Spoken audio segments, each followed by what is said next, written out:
हमारे चैनल को लाइक करें, शेयर करें और सब्सक्राइब करो और बेल आइकॉन को दबाओ।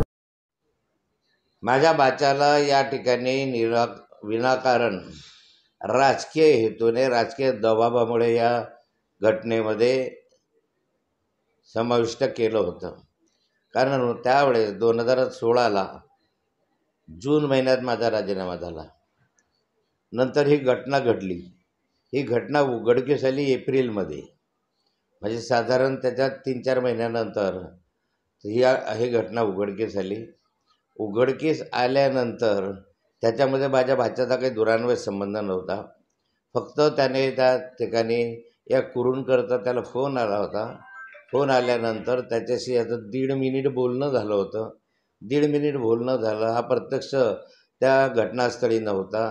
त्या ठिकाणी 1.5 मिनिट बोलणं झालं ना, निघून गेला खालूनच। प्रत्यक्ष त्याने पाहिलं नाही, त्याने घेतलं नाही।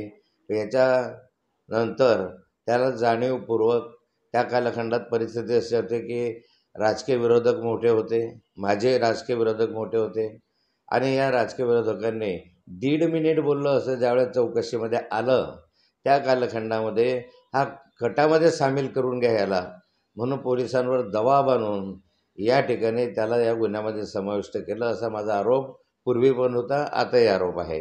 आणि यामध्ये त्याला विनाकारण या ठिकाणी टाकलं। आज न्यायालयाने निर्णय दिला। शेवटी सत्य ते सत्य असतं, परंतु यामध्ये 9 वर्ष त्याला विनाकारण जेलमध्ये घालावं लागलं।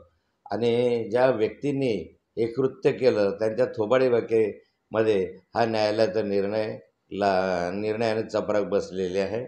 एकंदरीत चित्र झालं आहे की काहीही याचा संबंध नसताना याला विनाकारण अटक केली।